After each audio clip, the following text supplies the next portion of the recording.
वही प्रोसेस है। अब इसके बैक साइड एक यहाँ से स्लॉट उठा लेंगे और इधर से एक इधर बैक इसके आ जाएंगे पीछे, तो आपका टोटल 1 से 12 स्लॉट हो जाएगा, जो कि अब उसको कंप्लीट किया जाएगा। ठीक है। हेलो गाइस, मैं हरेंद्र कुमार गुप्ता, मुस्कान ITI में आप लोग का स्वागत है। आइए आज हम लोग पढ़ेंगे सिंगल फेज मोटर और उसके वाइंडिंग। ये जो हम लोग टॉपिक पढ़ेंगे, सिंगल फेज मोटर के थियोरेटिकली पार्ट क्या होते हैं, उनके फंक्शन क्या होते हैं, के साथ साथ हम लोग उसके प्रैक्टिकली भी वाइंडिंग करना सीखेंगे कि इसमें स्लॉट क्या होता है, कैसे वाइंडिंग करते हैं। ठीक है, तो स्टार्ट करते हैं।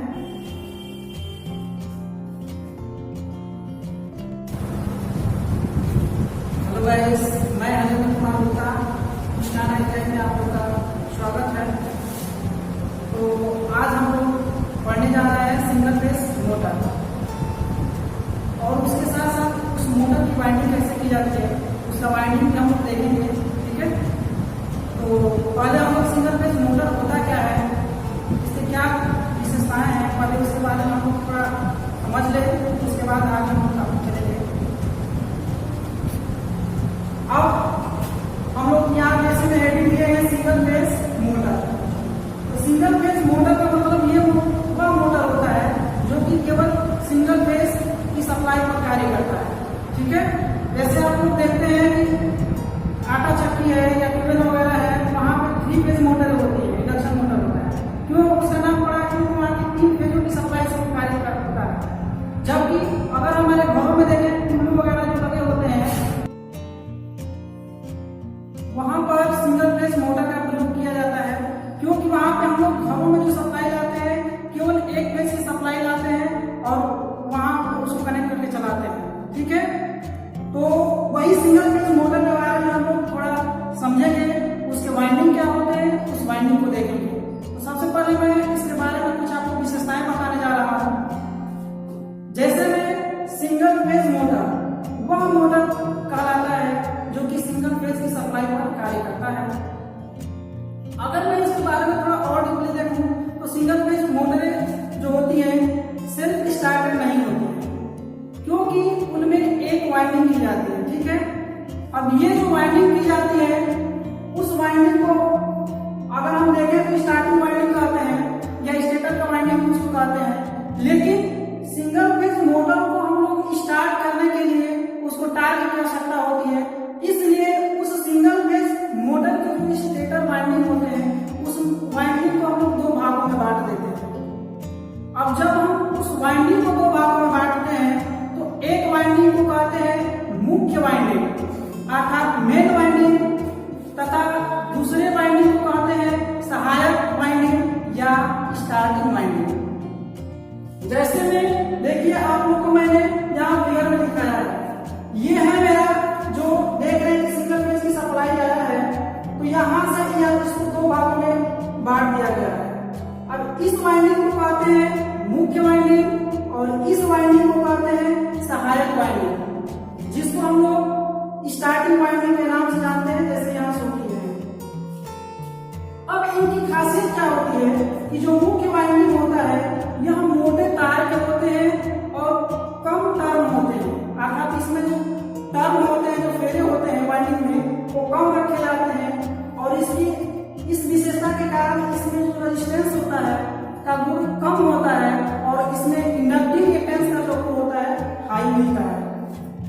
यही हम अगर देखेंगे स्टार्टिंग वाइंडिंग, तो ये जो स्टार्टिंग वाइंडिंग होता है ये पतले तार पे किए जाते हैं और इसमें टर्नों की संख्या इन कंपैरिजन मुख्य वाइंडिंग की अपेक्षा अधिक होती है। इसके कारण इसमें रेजिस्टेंस का गुण हाई होता है और इंडक्टिव कैपेसिटेंस का गुण कम मिलता है। अगर मैं देखूं तो ये जो दोनों वाइंडिंग होते हैं एक दूसरे के समानांतर होते हैं, अर्थात जो स्टार्टिंग टार्क हमको चाहिए मोटर को स्टार्ट करने के लिए, तो उसको हम लोग डबल रिवॉल्विंग थ्योरी होता है के सिद्धांत पर 2 भागों में बांटकर फ्लक्स को जनरेट कराते हैं।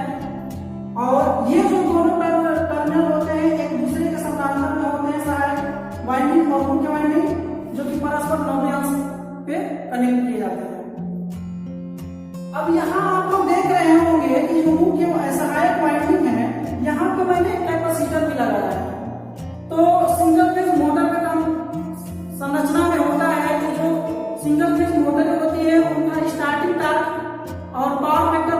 कम होता है। तो पावर फैक्टर को बढ़ाने के लिए हम लोग क्या करते हैं कि जो सहायक वाइंडिंग होता है उसमें एक कैपेसिटर लगा देते हैं, जिससे कि इसका पावर फैक्टर बढ़ जाता है और टॉर्क हाई होता है, जिससे ये मोटर आसानी से स्टार्ट हो जाती है। ठीक है, ये है सिंगल फेज मोटर का कंस्ट्रक्शन। और यहाँ पे देख रहे होंगे कि ये है रोटर और ये जो देख रहे हैं आप लोग ये है शाफ्ट। ये मुख्य तौर से अगर देखा जाए, मुख्यतः देखा जाए तो सिंगल फेज मोटर के मुख्य पार्ट की बात करें तो दो ही होते हैं। एक पार्ट होता है स्टेटर और दूसरा होता है रोटर। तो चूंकि यहाँ ग्राफ में अगर देखा जाए तो स्टेटर का देखिएगा ये भाग है और यहाँ पे है ये रोटर और रोटर के अंदर ही शाफ्ट कनेक्ट होता है। ठीक है, इसके बाद हम लोग देख रहे हैं कि इसके वाइंडिंग कैसे किए जाते हैं। अब इसका वाइंडिंग में हम लोग आगे चर्चा कर रहे हैं। अभी हम लोग ये जो सिंगल फेज मोटर पढ़ रहे हैं ये है कैपेसिटर स्टार्ट इंडक्शन मोटर। ठीक है, अर्थात कह सकते हैं कि यह किस नाम पे कार्य करता है। तो आपको पहले से ही पता है कि जैसे ट्रांसफार्मर वगैरह पढ़ते हैं तो म्यूचुअल इंडक्शन किस नाम पे काम करता है, जनरेटर मोटर वगैरह पढ़ते हैं तो वहां पे आपको पता है कि इलेक्ट्रोमैग्नेटिक के सिद्धांत पे कार्य करता है। तो वही कंसेप्ट यहाँ पे आपको देखने को मिलेगा।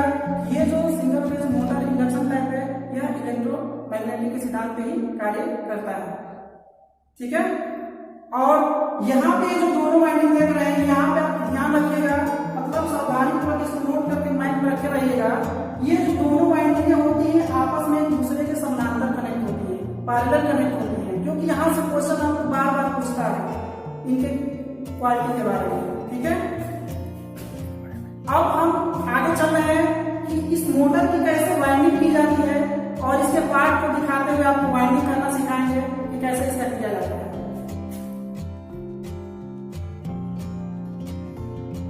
तो आइए फ्रेंड्स, अब हम लोग चलते हैं इलेक्ट्रीशियन के लैब में, जहां पे वाइंडिंग करके आपको दिखाया जाएगा कि कैसे इसका वाइंडिंग किया जाता है और इसके कौन कौन से पार्ट का कैसे कैसे क्या क्या नाम होता है। ठीक है, तो चलते हैं लैब में, कि वहां हम देखते हैं।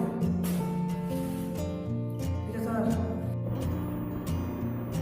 तो आइए फ्रेंड्स, अब हम लोग देखते हैं कि सिंगल फेज मोटर की वाइंडिंग कैसे करते हैं। ठीक है, तो जैसे में अभी हम लोग आए हैं इलेक्ट्रीशियन लैब में, तो ये देखिए ये है मेरा स्टेटर। अब ये स्टेटर है तो इसके बारे में थोड़ा देख लीजिए आप लोग। ये है स्टेटर का बेस, अर्थात जो जमीन फाउंडेशन पे जो हम लोग चिपकाते हैं, इसको सेट करते हैं, रखते हैं कि हिले डुले ना, ये स्टेटर का बेस कहते हैं। और ये जो देख रहे हैं आप चारों तरफ से, ये इसका स्टेटर का फ्रेम कहा जाता है। अब हम देखते हैं कि जो स्टेटर का वाइंडिंग की बात करें तो ये देखिए इसके अंदर दिखाया गया है। ये स्टेटर के वाइंडिंग के लिए स्लॉट कटे हुए हैं और जो कि सभी स्लॉटों में इंसुलेटेड किया गया है कि एक कॉइल दूसरे कॉइल से शॉर्ट ना करे। ठीक है, अब यहाँ थोड़ा सा देखेंगे तो ये आपका है स्टेटर का टर्मिनल बॉक्स कह सकते हैं।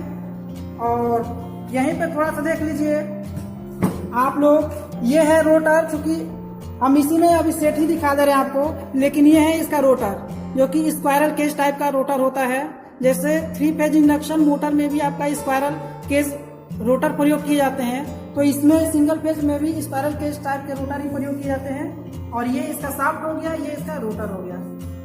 ठीक है, अब हम लोग चर्चा करेंगे इसके वाइंडिंग पे।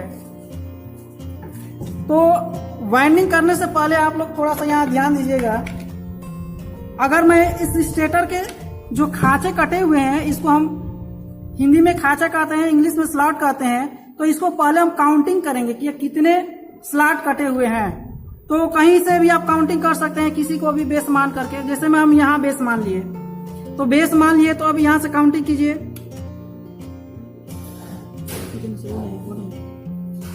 काउंटिंग करके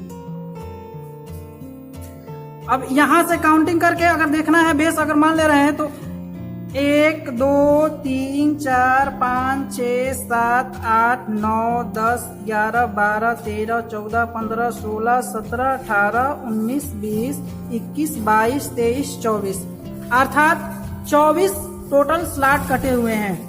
और 24 स्लॉट कटे हुए हैं तो हमको वाइंडिंग करना है। तो इसमें हमारे जो 2 वाइंडिंग होते हैं, एक सहायक और एक रनिंग या मेन वाइंडिंग होता है। अब उसको 50-50 करना है, क्योंकि ये 4 पोल का बनेगा। तो 50-50 कैसे करेंगे? तो सबसे पहले हम आपको यहाँ दिखा रहे हैं रनिंग वाइंडिंग, जिसको मेन वाइंडिंग कहते हैं। तो मेन वाइंडिंग के लिए पहले हम लोग टर्न देखेंगे।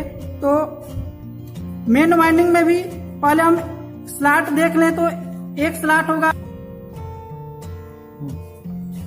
तो देखिए फ्रेंड्स, जो मेन वाइंडिंग है और जो सहायक वाइंडिंग है, टोटल 24 स्लॉट के लिए हम लोग 4 वाइंडिंग लेंगे। 4 वाइंडिंग में करेंगे कि 2 मेन वाइंडिंग हो जाएगा, 2 सहायक वाइंडिंग हो जाएगा। अभी हम पहले स्टेप में देखेंगे पहला मेन वाइंडिंग के लिए। तो जो स्लॉट का जो हमको सेट करना है, तो पहले और 8 से पहले मेन वाइंडिंग के लिए जोड़ेंगे, अर्थात पहले स्लॉट को 8वें स्लॉट में जोड़ेंगे। जैसे यहाँ देखिए काउंट करके दिखाए हैं, पहले और 8वें स्लॉट का हमने सेट किया है। उसके बाद 1 से 10 के लिए जाना है। तो कैसे जाना है? एक इधर से बैक इधर आ जाइए और एक इधर आ जाइए। ये हो जाएगा मेरा दूसरा वाइंडिंग के लिए 1 से 10। और फिर तीसरे को हमको मेन वाइंडिंग का करना है, तीसरे को सेट करना है। तो पुनः 1 आ जाएंगे बैक इधर और 1 आ जाएंगे बैक इधर। ये हो जाएगा आपका 1 से 12 का। अब इसके बाद पुनः यही प्रक्रिया, ये एक तरह से देख लीजिए तो ये वाइंडिंग करने का एक नियम है या फार्मूला कह सकते हैं। अब मेन वाइंडिंग का पहला प्रोसेस तो हमारा कंप्लीट हो गया। अब दूसरा मेन वाइंडिंग का प्रोसेस करना है। तो पुनः हम यहाँ से क्या करेंगे कि ऐसे ही बैक साइड में इधर दिखाएंगे।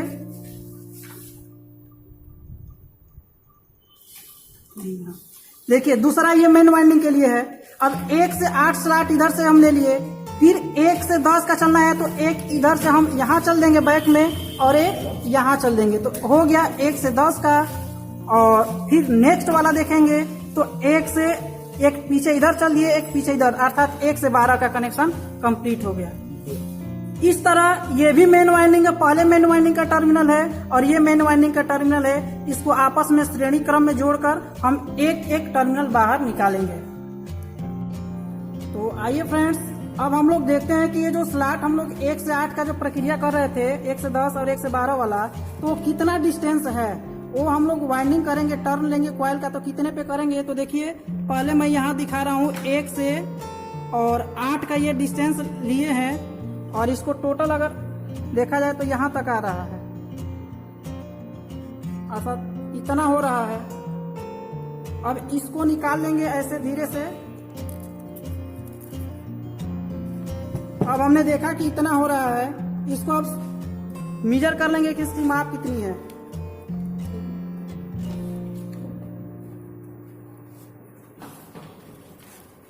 तो यहाँ देख सकते हैं ये आपका 13 सेंटीमीटर आ रहा है, ठीक है। अब 13 सेंटीमीटर आ रहा है। तो अब हम इसी 13 सेंटीमीटर का अब यहाँ देखेंगे। तो देखिए हमने यहाँ पे वाइंडिंग मशीन है। अब यहाँ पे स्लॉट के अकॉर्डिंग मैंने सेट कर दिया है। तो यहाँ पे अगर यहाँ देखा जाए तो ये 13 सेंटीमीटर का ये स्लॉट 13 सेंटीमीटर का हो गया। अर्थात कह सकते हैं कि जो यहाँ से है वो 1 से 10 के लिए मेन वाइंडिंग के लिए हो गया, और 1 से 10 के 8 के लिए ये हो गया, और 1 से 10 के लिए ये वाला हो गया, और 1 से 12 के लिए ये मेरा मेन वाइंडिंग के लिए हो गया। अब हम लोग सीखेंगे कि वाइंडिंग कैसे करते हैं, वाइंडिंग करना प्रोसेस।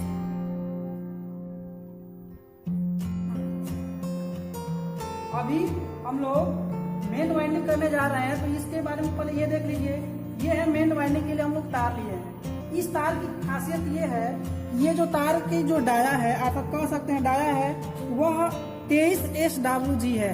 23 SWG का मतलब कि स्टैंडर्ड वायर गेज, ठीक है। अब इसका नोट करके याद रखिएगा कि 23 SWG का ये था, क्योंकि जो मेन वाइंडिंग हम लोग करेंगे, सहायक वाइंडिंग लेंगे, उसका कहीं ना कहीं इससे पतला वायर होगा, जो कि 25 या 26 SWG का लेंगे, ठीक है ना। तो चलिए हम लोग चलते हैं। तो आइए हम लोग देखते हैं। तो पहले ये जो मेरा 1 से 8 के लिए है, इसमें हम लोग लेंगे 85 टर्न। यही 1 से 10 के लिए जो हम लोग लेंगे, इसमें लेंगे 88 टर्न। और 1 से 12 के लिए जो हम लोग कॉइल बनाने के लिए लेंगे, उसमें जो टर्न की संख्या लेंगे ये 90 टर्न का लेंगे, ठीक है। तो अब आइए सबसे पहले हम टर्न बांधना सीखते हैं। स्टार्ट।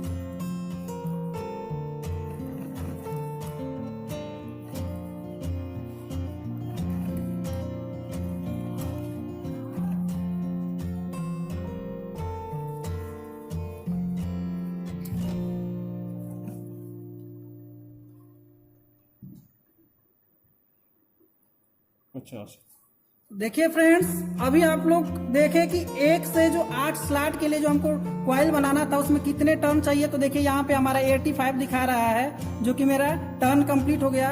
अब ये मेरा कॉइल के लिए कंप्लीट हो गया। अब हम लोग चलेंगे इसी तरह 1 से 10 के लिए कितने टर्न चाहिए, तो उसके लिए 88 टर्न लेंगे।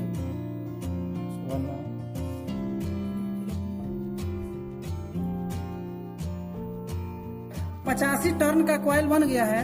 अब इसको पहले हम सेपरेट इसको बाइंड कर लें कि एक दूसरे से टच ना हो, तब जाकर इसका चलेंगे नेक्स्ट टॉपिक के लिए।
अब मेरा ये भी 88 टर्न का कॉइल बनकर तैयार हो गया, जो कि 1 से 10 पिच का है।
तो देखिए फ्रेंड्स, अब हमारा ये तीनों जो मेन वाइंडिंग के लिए जो 3 टर्न बनाना था, कॉइल बनाना था, वो अब कंप्लीट हो गया।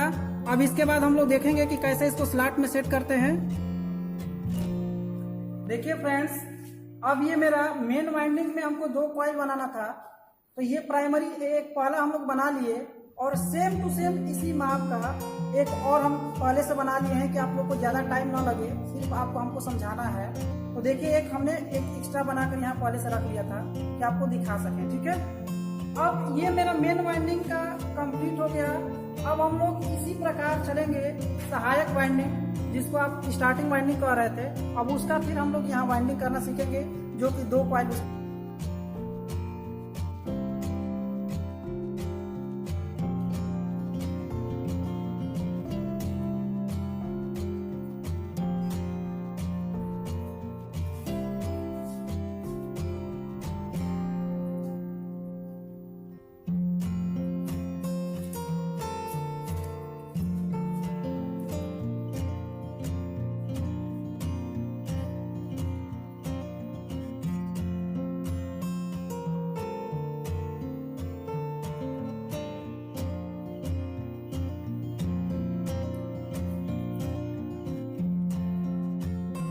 हम लोग मेन वाइंडिंग लगाना यहाँ देख रहे हैं कैसे लगाया जा रहा है। फर्स्ट टाइम में हम आपको दिखा रहे हैं 1 से 8 के लिए जो स्लॉट वहाँ दिखाए थे टर्न वाला, वो आपको यहाँ दिखा रहे हैं।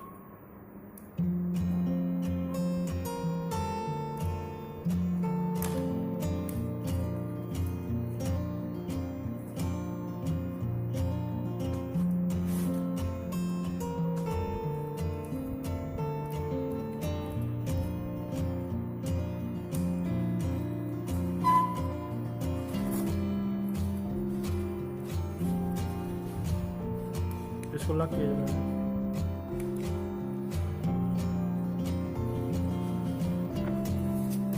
देखिए इसमें स्लॉट में टर्न को डालकर कॉइल को फिर ऊपर से इंसुलेटेड से लॉक कर दिया गया है कि ताकि कभी लीकेज ना हो। लॉक कट रहा है। देखिए यहाँ पे लॉक भी कट रहा है लगाने के लिए स्लॉट में।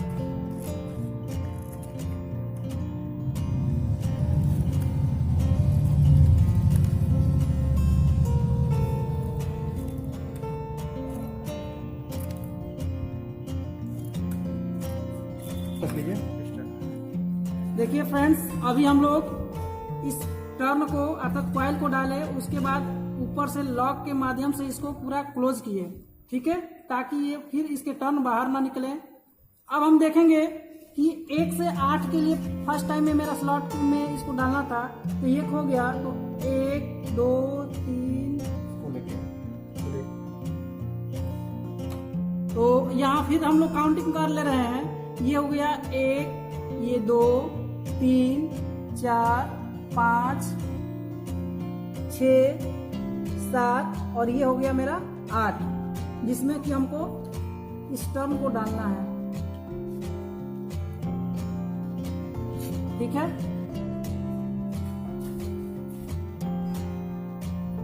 शंका बिल्कुल लीजिए फिर से, क्या शंका लेना है, क्या सर जी?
लॉक डालना है ना सर, हो गया।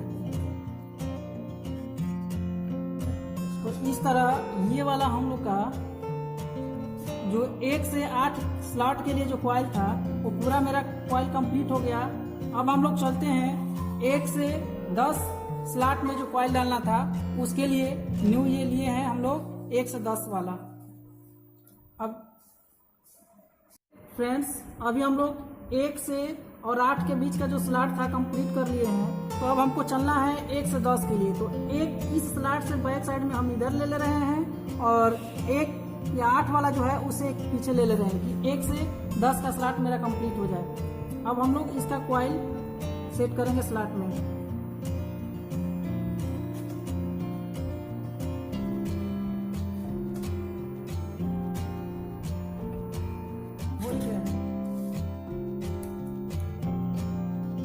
अब ये भी हमारा लगभग कंप्लीट ही हो गया है। अब इस कॉइल को लॉक के माध्यम से क्लोज किया जा रहा है ताकि जो टर्न है बाहर ना निकले।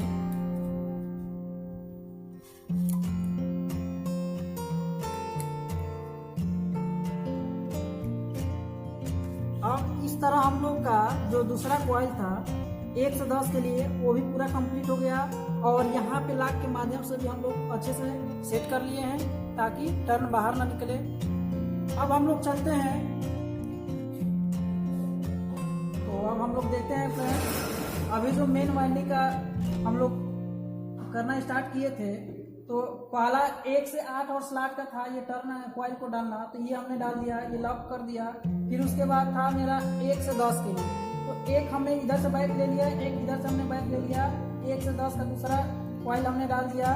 तत्पश्चात पुनः हमने 1 से 12 वाला कॉइल को डाला है। एक फिर बैक इसके गए हैं और इधर से बैक गए हैं। इस तरह देख सकते हैं आप लोग पूरा मेरा ये मेन वाइंडिंग का खाका तैयार हो गया। स्लॉट जो वाइंडिंग करना था और एक इधर से टर्मिनल और एक ये टर्मिनल, 2 टर्मिनल हमारा बाहर निकल गए।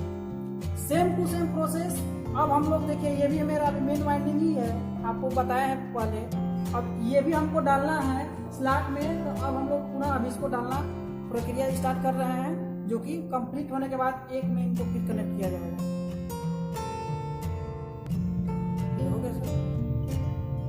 अब जिस प्रकार हमने इसको डाला है उसी तरह इसको भी डालना है। तो प्रक्रिया वही है, इधर से 2 गैप हम लोग छोड़ दे रहे हैं, इधर से 2 गैप। उसके बाद हमारा 1 और 8 का अंतराल मिलेगा। पहले एक 8 वाला डालेंगे, फिर एक बैक वाला जाएंगे, फिर इधर से बैक एक 10 वाला डालेंगे। तत्पश्चात एक इधर और एक इधर एक 12 वाला डालेंगे। अर्थात ये कॉइल आपस में दोनों तरफ से एक साथ हो जाएंगे सीरियल वाइज। वही फ्रेंड्स, अब हम लोग देखते हैं स्टार्टिंग वाइंडिंग लगाने के लिए। तो सबसे पहले हम लोग देख लेते हैं, अभी हम लोग देखे ही हैं कि ये मेन वाइंडिंग का, ये भी मेन वाइंडिंग है, ये भी मेरा मेन वाइंडिंग है। इस वाइंडिंग का ये 2 टर्मिनल निकला हुआ है और इस वाइंडिंग का ये 2 टर्मिनल निकला हुआ है। इसी तरह अब हमको करना है स्टार्टिंग वाइंडिंग। तो देखिए ये स्टार्टिंग वाइंडिंग का कॉइल हमने यहाँ रखा है। जैसे आपको पहले हम दिखाए मेन वाइंडिंग का, उसी तरह वाइंडिंग मशीन पे हमने इसको कॉइल बनाया है। अब थोड़ा सा हम दोनों में अंतर भी थोड़ा देखना चाहेंगे तो देख सकते हैं। ये मेरा मेन वाइंडिंग का है जो कि आपका था 23 SWG का वायर है। SWG का मतलब कि स्टैंडर्ड वायर गेज। इसकी तार की वो डायमीटर को दिखाएगा, ठीक है। जबकि ये जो मेरा स्टार्टिंग वाइंडिंग है ये है 25 SWG, अर्थात कह सकते हैं कि 25 स्टैंडर्ड वायर गेज डायमीटर का इसकी डाया है। अब दोनों में अगर अंतर देखा जाए तो जितना स्टैंडर्ड वायर गेज की काउंटिंग ज्यादा होगी उतना ही वो तार पतला होता है। इन कंपेरिजन ये 23 का है और ये 25 का है। तो ये थोड़ा मोटा होगा और ये थोड़ा पतला है, ठीक है। जो कि ये मेन वाइंडिंग का हो गया और ये स्टार्टिंग वाइंडिंग का। अब इस स्टार्टिंग वाइंडिंग को हम लोग स्लॉट में कैसे लगाएंगे, कैसे वाइंडिंग करेंगे, तो इसका भी वही प्रोसेस है। पहले इस वाइंडिंग को हम रखेंगे 1 से और 8 स्लॉट में, फिर दूसरा स्लॉट में हम लोग रखेंगे 1 और 10 का, और फिर तीसरा रखेंगे 1 और 12 का। अब इस स्लॉट के माध्यम से हम लोग थोड़ा आपको दिखा दे रहे हैं कि कैसे इसको सेट करना है। तो देखिए ये इधर भी स्लॉट, नीचे ये स्लॉट ओपन है, खाली है, और ऊपर भी ये स्लॉट पूरा अभी खाली है। तो इसको हमको क्रॉस करना है। क्रॉस करने का मतलब कि इधर से इधर का वाइंडिंग दिखाएंगे, फिर इधर से इधर का वाइंडिंग दिखाएंगे। कहने का मतलब ये है कि अगर हमको ये स्टार्टिंग वाइंडिंग का 1 और 8 स्लॉट में अगर इसको सेट करना है तो यहाँ से देखिए, यहाँ से स्टार्ट करेंगे, यहाँ 1 और यहाँ हो जाएगा 8 स्लॉट में डालेंगे। फिर इसी तरह ये 1 से 10 वाला स्लॉट की बात करें तो उसके पीछे एक स्लॉट वाले में आएंगे और इधर से एक स्लॉट इधर आ जाएंगे। पुनः तीसरे की बात करें तो फिर इसके पीछे यहाँ आ जाएंगे 1 और इधर आ जाएंगे हम लोग 12 स्लॉट में। ये मेरा एक स्टार्टिंग वाइंडिंग का कंप्लीट हो जाएगा। सेम टू सेम प्रोसेस हमको करना है इस साइड से। अब अगर मैं इस साइड की बात करूं तो देखिए वही है, मेरा वाइंडिंग वही है। तो 1 और 8 स्लॉट में इधर से हम लोग क्रॉस डालेंगे, पुनः दूसरा 1 और 10 में डालेंगे और तीसरा 1 और 12 में डालेंगे। तो चलिए फ्रेंड्स, अब हम लोग इसको डालना स्टार्ट करते हैं, कैसे इसको सेट करना है इस स्लॉट में। तो अभी हम लोग का जो स्टार्टिंग वाइंडिंग का 1 और 8 स्लॉट के लिए जो 1 से 8 स्लॉट के लिए जो था वाइंडिंग डालना, देखिए हम लोग क्रॉस में डाल दिए। यहाँ से काउंटिंग करेंगे तो 1 और यहाँ से इस स्लॉट के बीच का डिस्टेंस देखेंगे, गैप देखेंगे तो 6, अर्थात 1 वो 1 और ये लास्ट सिरा, अर्थात 1 और 8 का स्लॉट कंप्लीट हो गया। अब इसी तरह हम लोग डालेंगे 1 से 10 का सिरा डालेंगे, दूसरा वाइंडिंग डालेंगे जो कि एक इधर से बैक साइड ले लेंगे और इसके ठीक एक इधर से बैक साइड ले लेंगे। ठीक है,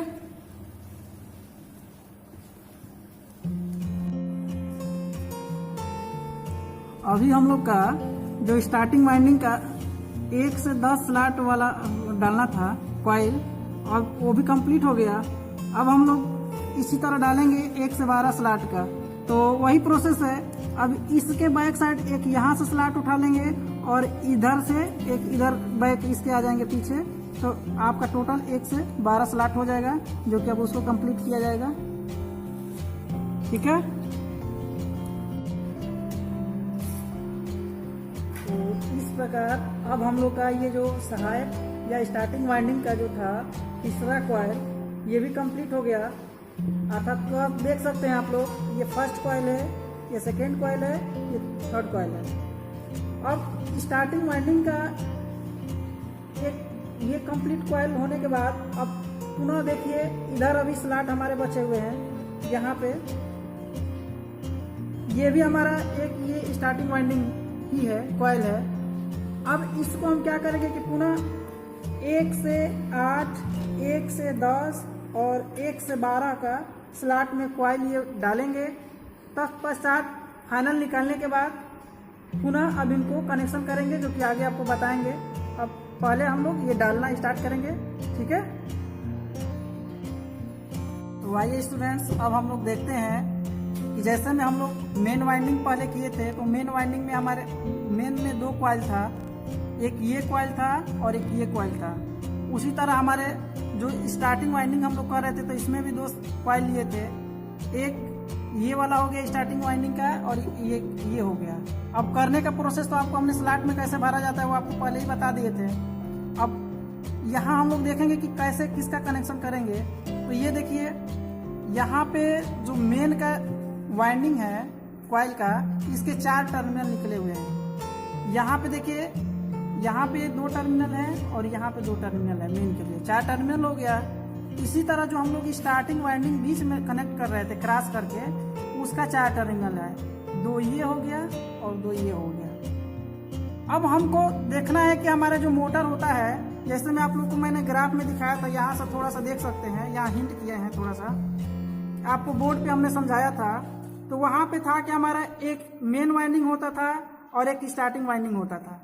तो उसके अकॉर्डिंग देखेंगे तो देखिए ये 2 कॉइल है, एक R1 जिसको रनिंग या मेन वाइंडिंग कहते हैं, हमने ये कनेक्ट किया है और एक ये दिखाया है। इसी तरह हमने स्टार्टिंग वाइंडिंग का एक ये दिखाया है टर्मिनल और एक ये कॉइल दिखाया है। अब आ जाते हैं इसको हम जोड़ने का तरीका। तो देखिए जो मेन वाइंडिंग में R1 R2 का जो टर्मिनल था, वहां से R2 का और जो R1 डैश और R2 डैश का जो टर्मिनल था, तो R1 डैश और R2 डैश को आपस में हम क्या कर देंगे, श्रेणी क्रम में जोड़ देंगे। कहने का मतलब यहाँ समझ लीजिए, देखिए ये श्रेणी क्रम में यहाँ ग्राफ में दिखाया है कि R2 डैश, R1 डैश और R2, यहाँ पे जो है यहाँ पे भी R2 है, इसको मैंने श्रेणी में आपस में शॉर्ट कर दिया। अब वो टर्मिनल कहाँ है, अब इस ग्राफ में देख सकते हैं, ये एक है R2 और एक है R1 डैश, इसको हमने जोड़ दिया। अब बात करें तो देखिए आर मेन टर्मिनल का एक R1 यहाँ से निकल गया, एक R2 डैश यहाँ, दो टर्मिनल हमको बाहर चाहिए। वो जो दो टर्मिनल है यहाँ पे हमने आपको दिखा दिया मेन का, एक ये टर्मिनल और एक ये टर्मिनल जो कि आउटपुट के लिए है। अब आ जाते हैं हम लोग स्टार्टिंग वाइंडिंग के फॉर्म में। तो देखिए स्टार्टिंग वाइंडिंग हमने दिखाया है, एक क्वाइल का है S1 टर्मिनल, दूसरा S2 टर्मिनल। इसी तरह जो दूसरा क्वाइल ये वाला है, इसका हमने दिखाया है S1 टर्मिनल डैश और S2 डैश टर्मिनल। अब इसको भी हमको श्रेणी क्रम में जोड़ना है, तो हमने क्या किया है, S2 टर्मिनल जैसे हमने R2 को जोड़ा था उसी तरह S2 टर्मिनल और S1 डैश को आपस में शॉर्ट किया है। शॉर्ट करने का मतलब श्रेणी क्रम में जोड़ा है। देखिए यहाँ पे हमने हिंट दिया है S1 S2 S1 S2 S1 dash और S2 डैश। तो S2 डैश S1 डैश और S2 को यहाँ पे देख सकते हैं हमने आपस में जोड़ दिया, श्रेणी क्रम में हो गया। अब बात करें तो स्टार्टिंग वाइंडिंग का एक टर्मिनल हमको बाहर से नहीं मिलेगा S1 का, और इधर से हमको मिल गया S2 का। इसको हमने देखिए आपको पहले ही बताया था कि ये जो स्टार्टिंग वाइंडिंग होता है, मेन वाइंडिंग आपस में समानांतर क्रम में जुड़े होते हैं और स्टार्टिंग वाइंडिंग में ही एक कैपेसिटर भी जुड़ा होता है जो कि अभी हमको जोड़ना है। उसी तरह आज ये अब यहाँ देख लेते हैं, ये हमारे 4 टर्मिनल है स्टार्टिंग वाइंडिंग के। जैसे जैसे हमने यहाँ शॉर्ट किया है उसी तरह हमने S2 टर्मिनल और S1 डैश टर्मिनल को हमने देखिए यहाँ पे आपस में श्रेणी क्रम में जोड़ दिया। अब बच गया इसके लिए दो आउटपुट टर्मिनल, एक S1 और एक S2 डैश, जो कि यहाँ आपके दो आउटपुट बाहर निकल गए हैं। अब हम लोग क्या करेंगे कि फिर अब इसको आपस में जोड़कर आगे के टर्मिनल बाहर निकालेंगे और कैपेसिटर जोड़ेंगे, जो कि आपको अभी बता रहे हैं, आगे देखिएगा। तो अभी हम लोग इन टर्मिनलों के बारे में जानकारी ले लिए और आपको दिखा भी दिए हम कि कैसे कैसे कौन सा टर्मिनल बाहर निकला हुआ है। उसके बाद अब आते हैं थोड़ा इसके इंसुलेशन के प्रोसेस में। तो देखिए ये हमारा जैसे मेन वाइंडिंग था, ये स्टार्टिंग वाइंडिंग है। तो इस दोनों वाइंडिंगों को आपस में शॉर्ट ना हो, उसके लिए हम क्या प्रक्रिया करेंगे कि इन दोनों वाइंडिंगों के बीच में इंसुलेशन हम लोग यूज करेंगे, ठीक है। और ये देखिए हमने इंसुलेशन पेपर लिया है जो कि मिल्क मैन पेपर होगा, जो कि इंसुलेशन में ज्यादातर वाइंडिंग के लिए यूज किया जाता है। अब ये जो पेपर होगा इस वाइंडिंग और इस वाइंडिंग के बीच में हम लोग करेंगे कि जो दोनों वाइंडिंग के कॉइल है आपस में शॉर्ट ना करें।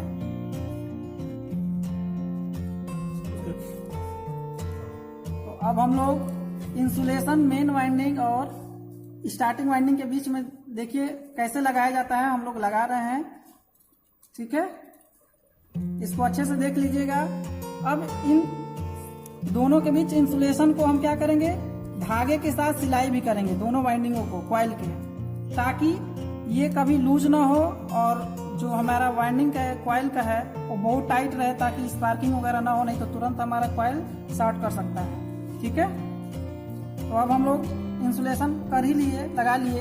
अब हम लोग चलेंगे इसका सिलाई करना।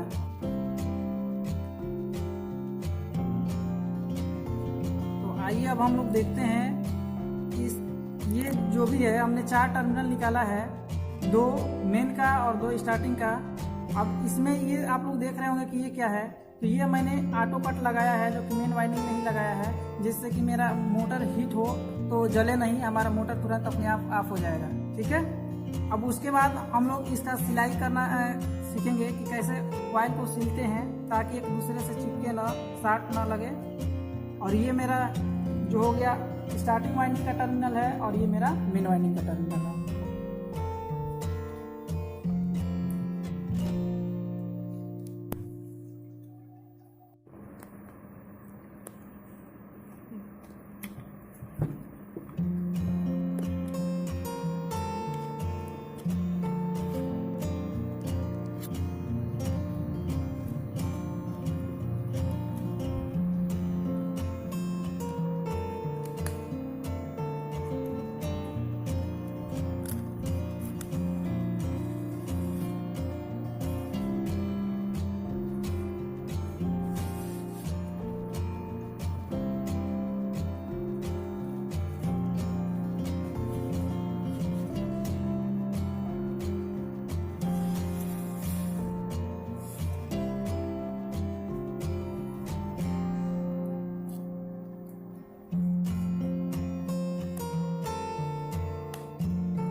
मसाले रहना खींचेंगे तो बाद में।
अभी देखिए आप लोग इसका सिलाई किया जा रहा है और आप लोग देख सकते हैं सिलाई एकदम सेपरेट अच्छे फॉर्म में किया जा रहा है, टाइट किया जा रहा है ताकि ये जो मेरा क्वाइल है एक दूसरे से शॉर्ट ना करे, मतलब लूज कनेक्शन ना रहे। अगर क्वाइल लूज रहेगा तो मेरा स्पार्किंग होगा और वाइंडिंग जलने के भी चांस रहेंगे। ठीक है, तो इसलिए इसको अच्छे से सिलाई किया जा रहा है।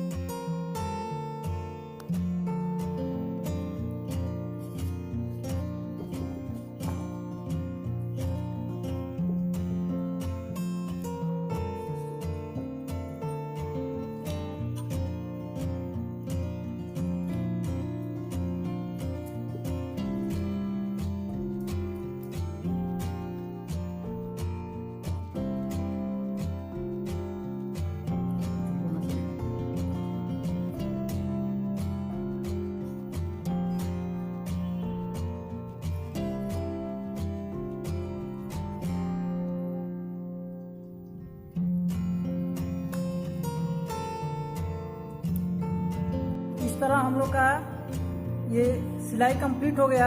अब यहाँ से हम लोग इसको कट कर दे रहे हैं। अब आइए इसका नेक्स्ट टर्मिनल के बारे में थोड़ा देख लेते हैं। देखिए ये 4 टर्मिनल निकला हुआ है, तो ये जो रेड वाला है, जो रेड में आपको दिखाई दे रहा है, ये आपका दोनों मेन टर्मिनल है, जबकि ये दोनों आपका स्टार्टिंग टर्मिनल है।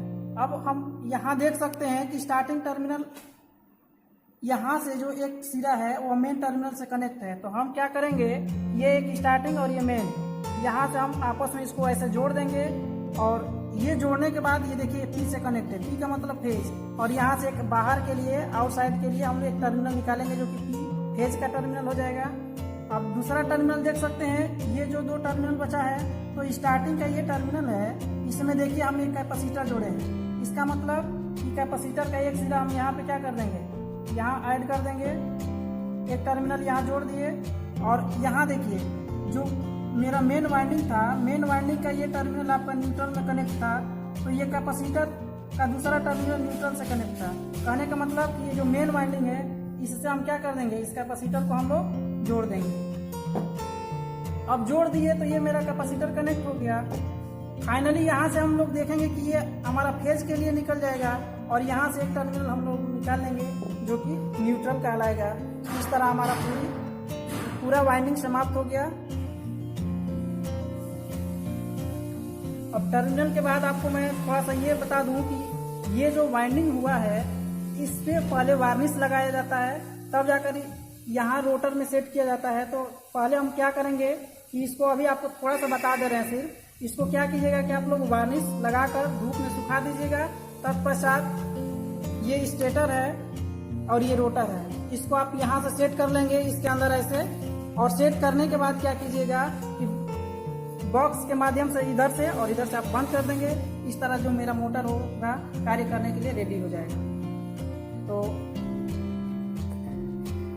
इस तरह मेरा टोटल ऐसे देखेंगे तो ये स्टेटर है, ये रोटर है, कंप्लीट हो जाएगा।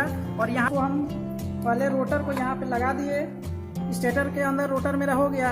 अब ये देखिए ये आपका बॉक्स है जो कि इधर से साइड से आप इसको बंद कर देंगे, इसका कवर हो गया। और इस तरह मेरा तो इस तरह हम इस बॉक्स को, कवर को हमने इसके बॉक्स स्टार्ट से कनेक्ट कर दिया और इस तरह मेरा मोटर कार्य करने के लिए रेडी हो गया फ्रेंड्स। तो आई होप कि ये वीडियो आप लोगों को अच्छा लगा होगा। अगर ये वीडियो आपको अच्छा लगा होगा तो इसको, तो फ्रेंड्स मैं आशा करता हूँ कि आपको ये वीडियो पसंद आया होगा। अगर ये वीडियो पसंद आया है और आप इस चैनल पे पहली बार देख रहे हैं तो इस मुस्कान आई